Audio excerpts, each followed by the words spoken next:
बहुत समय पहले की बात है। भोजपुर नामक गांव में सरला देवी नाम की एक बूढ़ी औरत रहती थी।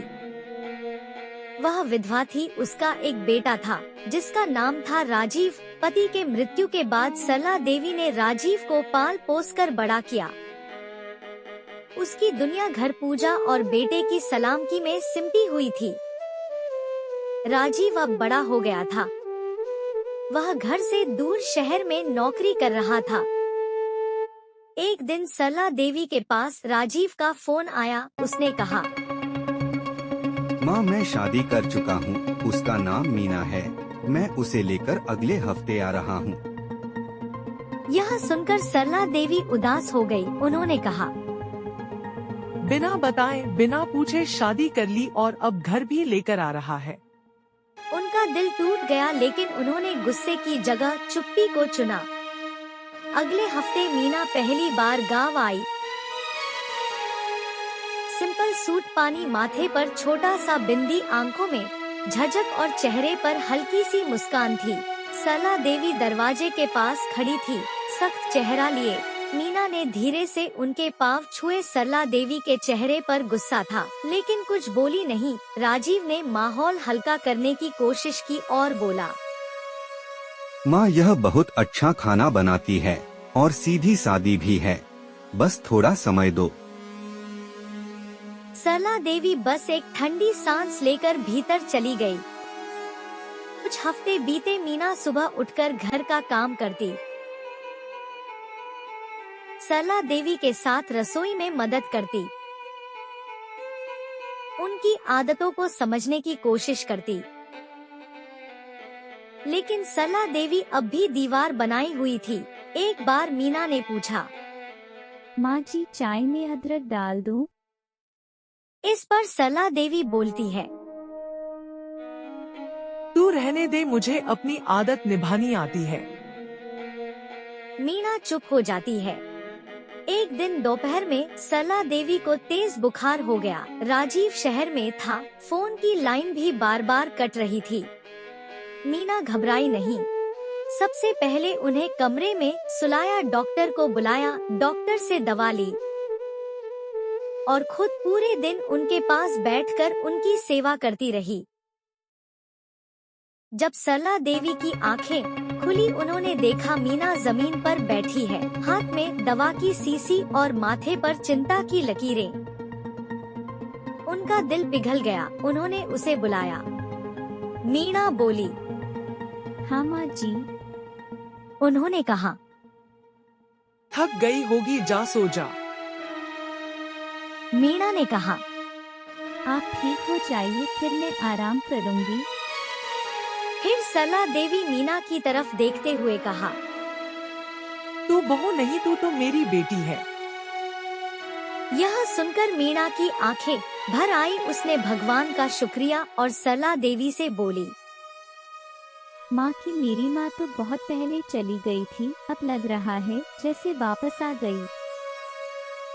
जब राजीव लौट कर आया, उसने देखा सरला देवी और मिला दोनों आपस में हंसी ठिठोली कर रही है। दोनों आपस में घुल मिलकर अच्छे से रह रही है। यह देखकर राजीव बहुत खुश हुआ और मुस्कुराकर बोला, अब तो मुझे जलन हो रही है। मेरी माँ को मेरी बीवी में छीन लिया। सरला देवी मुस्कुराते हुए बोली, नहीं रे पगले, तू तो हमें एक दूसरे की जरूरत दी। कहानी से सीख, रिश्ते खून से नहीं, समझदारी, सेवा और सच्चे मन से बनते हैं। कभी कभी एक छोटा सा उपकार दो अनजान लोगों को माँ बेटी बना देता है। गांव के एक छोटे से घर में सास सावित्री देवी और बहू प्रिया साथ रहती थी। सावित्री देवी परंपराओं की पक्की थी, जबकि प्रिया पढ़ी लिखी आधुनिक सोच वाली युवती थी। दोनों में शुरू में अक्सर कहा सुनी हो जाती, खाने के तरीके को लेकर तो कभी कपड़ों को लेकर। एक दिन प्रिया ने गांव की लड़कियों को पढ़ाने का पीड़ा उठाया। सावित्री देवी को यह बात पहले पसंद नहीं आई। उन्हें लगा घर के काम छोड़कर बाहर जाना बहू के लिए ठीक नहीं है। लेकिन एक शाम जब उन्होंने देखा कि प्रिया लड़कियों को पढ़ा रही है, उन्हें आत्मविश्वास भर रही है, तो उनका मन बदलने लगा। धीरे धीरे सावित्री देवी ने प्रिया के काम में साथ देना शुरू किया। वो खुद भी लड़कियों को सिलाई और घर के ज़रूरी काम सिखाने लगीं। अब गांव में दोनों की जोड़ी मिसाल बन चुकी थी। आज सास और बहू की जोड़ी समाज में बदलाव की मिसाल बन गई है। परंपरा और आधुनिकता का संगम जब तक एक ऊपर चले तो कोई भी बदलाव मुमकिन नहीं है। सीख पीढ़ियों से फ़र्क को समझकर अगर मिल जाए तो हर रिश्ता खूबसूरत बन सकता है। रीमा शादी के बाद शहर से गांव आई। उसकी सास कमला देवी कम बोलने वाली और सख्त स्वभाव की थी। रीमा ने कई बार कोशिश की उनसे घुलने मिलने की, पर हर बार उन्हें ठंडी प्रतिक्रिया मिली। धीरे धीरे रीमा ने भी बोलना कम कर दिया। एक दिन रीमा बीमार पड़ गई। उसे तेज बुखार था और पति काम पर बाहर गया था। कमला देवी चुपचाप उसके पास बैठी रही, माथा सहलाया, खिचड़ी बनाकर खिलाई। रीमा की आंखों में आंसू थे। आपको लगता था मुझे लगाव नहीं है?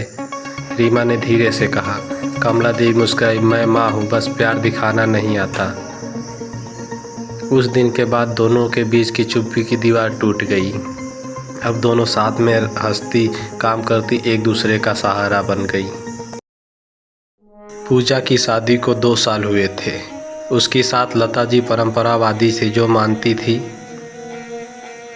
कि बहू को घर तक ही सीमित रहना चाहिए। पूजा ने MA किया था और शिक्षक बनना चाहती थी, लेकिन उसने कभी खुलकर अपनी इच्छा नहीं जताई। एक दिन गांव में स्कूल में शिक्षक की ज़रूरत थी। पूजा ने चुपचाप फार्म भरा, इंटरव्यू दिया और चुन ली गई। जब उसने सास को बताया तो लता जी कुछ नहीं बोली, बस रसोई में चली गई। पूजा समझ गई उन्हें अच्छा नहीं लगा, लेकिन अगले दिन पूजा के उठने से पहले उनका टिफ़िन तैयार था, कपड़े इस्त्री किए हुए थे और लता जी ने कहा, बच्चों को पढ़ाना पुण्य का काम है, घर की चिंता मत करना, मैं संभाल लूँगी। पूजा स्तब्ध थी। लता जी मुस्कुराई, बहू हो, बेटी नहीं। ऐसा कभी नहीं सोचा मैंने, बस डर था समाज क्या कहेगा, अब फ़र्क नहीं पड़ता। उस दिन पूजा को सिर्फ नौकरी नहीं मिली, बल्कि अपनी सास का खामोश मगर सच्चा समर्थन भी मिल गया था। सीख, समझ और सहयोग को सास बहू का रिश्ता सिर्फ घर तक सीमित नहीं रहता, वह एक दूसरे के सपनों को उड़ान भी दे सकता है। जब पीढ़ियों के बीच समानता और विश्वास हो, तब हर सपना हकीकत बन सकता है।